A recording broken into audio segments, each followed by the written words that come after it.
Marit pare, Ambet na lang po ang itawag ninyo sa akin. Ambet sa imo. Magsi-50 na ako sa susunod na buwan. Pero nakakatagal pa rin naman ako.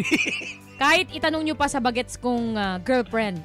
Bagong girlfriend ko yan at kinakasama ko na ngayon na si Tina. Malaki ang agwat ng edad naming dalawa.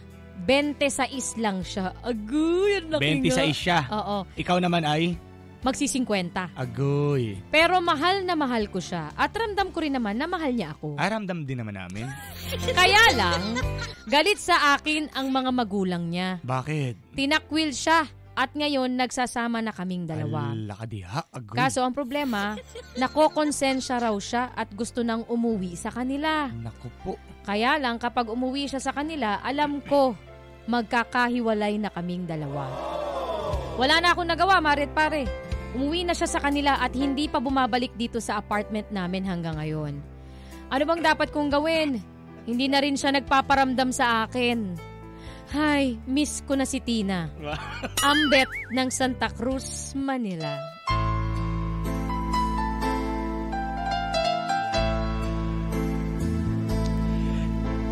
Hello again, mga kapitbahay.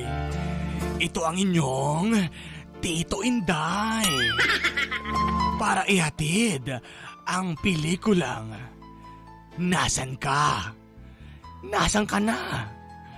Bumalik ka na, Tina. Mr. DJ?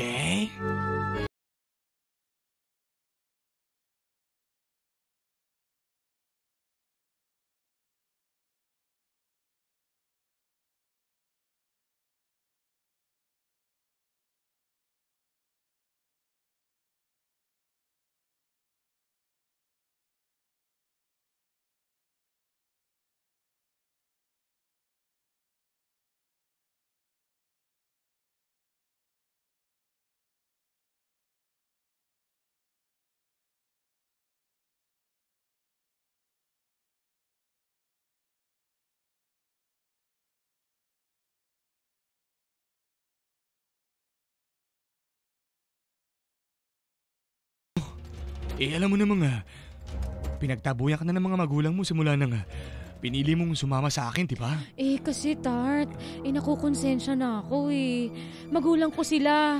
Dapat lang naman sigurong humingi ako ng tawad sa kanila, di ba? Sa mga nagawa kong kasalanan. Uuwi na muna ako, Tart. Hindi ba nga, nagawa na natin yun. Pero, di ba, tinakwil ka pa rin nila. Tart, sige naman na. Uuwi muna ako sa amin. Kapag ayos na ang lahat, babalik naman ako agad Nako. Diskumpiyado ako sa desisyon mo na yan, Tina. Sigurado akong hindi ka na babalik sa akin kapag umuwi ka sa inyo. Kita mo nga, ayaw sa akin ng mga magulang mo.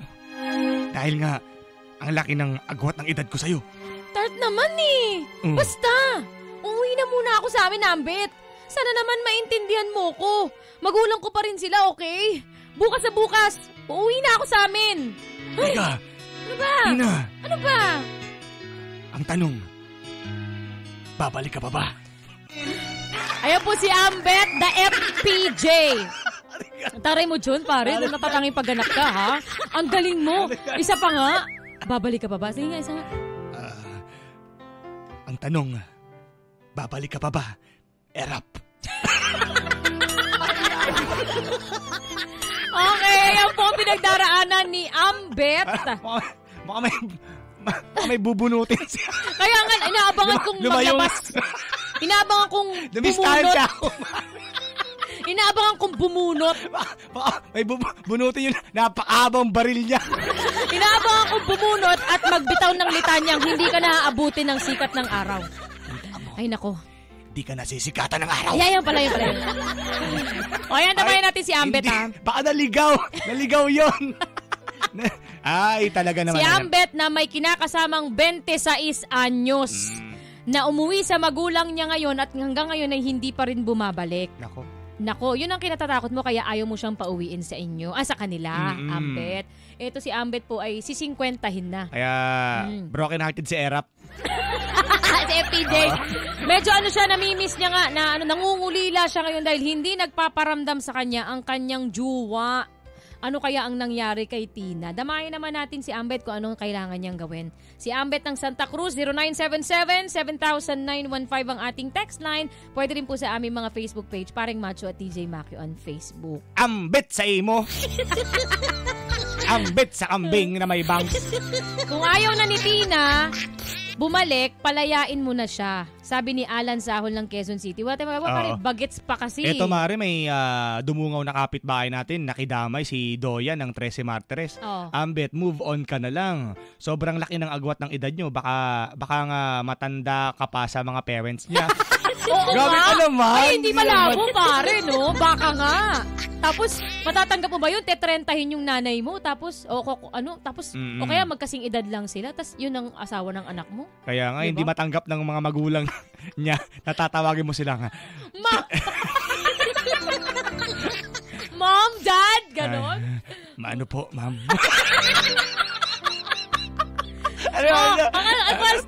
Tina, nandyan na pala kayo ng asawa mo. O, mano? Mano po, daddy? Nakakakilabot! Mano po, mami? Anak, utang na loob. Marami ka namang choice. Taringgola. Joke lang, Ambet. Joke lang. Tinambal. Pero ito si Dax ng Nova. Merong gustong sabihin si Dax. Ano sabi, Mare? Dax ng Nova. Isauli mo na lang si Tina sa magulang niya. Bakit? Huwag mo nang antayin patulpo ka pa ng Talaga nanay at ba? tatay niya. Ligawan mo na lang yung unang sender kanina. Parehas naman kayong mahilig. Si Alicia. Hindi pa sila magkakilala ni Alicia eh. Pero yun nga, kung yun ang gusto ni Tina na umuwi na sa kanila, wala ka namang magagawa kasi bata pa si Tina. Siyempre nangungulila yan sa magulang at siyempre, malay mo pare, gusto talaga niyang bumawi sa magulang niya dahil sa mga ginawa niya. Bigyan niya ng sobra kasi ang dami niyang pagkukulang, Mare. Ang daming panahon na nawala siya sa mga magulang niya, di ba?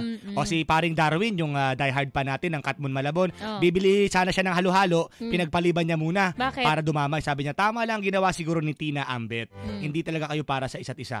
Walang mangyayari kung maging kayo pa for long. Yung kung patatagalin pa yung relasyon ninyo. Ambet, bili ka strepsils para makausap mo siya ng maayos. Para kasing may sore throat ka. Ito lang yung action star na kailangan ng lozenges. Oo, mag-lozenges ka.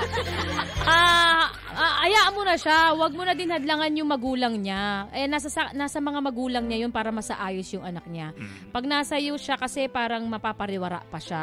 Ay, ganun. Oo. Sabi ni Juvie Season ng Mandawi. Pero totoo yan ha.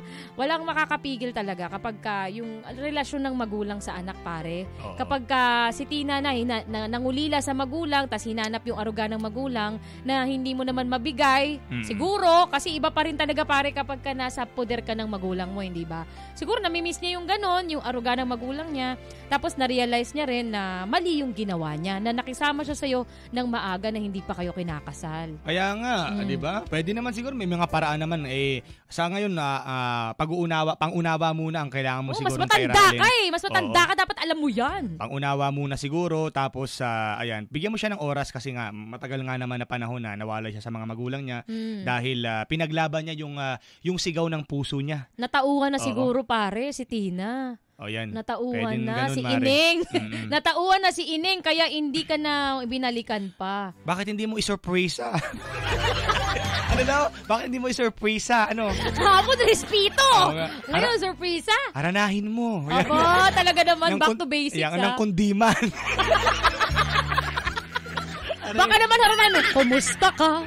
Ikaw ay walang pinag-iba. Baka ganunin mo pa ha, Ambet ha. Tulad ka rin nang tayo'y huling nagkita. Naku, may sore throat talaga.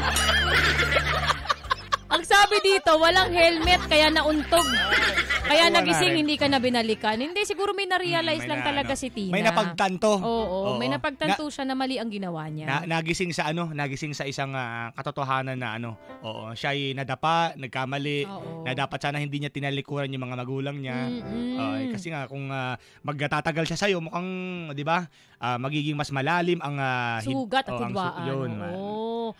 Ayaw natin yun, di ba? Yung kaaway natin, yung magulang natin. Kasi mahirap yun, pare. Parang ang bigat sa dibdib. Parang may tinik na nakatarak sa puso mo kapag may hidwaan kayo ng magulang mo. Ganun talaga. Diba? Minsan ang hiwaga ng pag-ibig, kung talagang kayo para sa isa't isa, kung talaga kayo nakatadhana para sa isa't isa, ano ba naman ang magagawa ng inyong dalawa kung kayo ang itinadhana? Pagtatagpuin at pagtatagpuin pa rin kayo. Tama. Diba? Yun nga kung buhay ka pa. Hindi.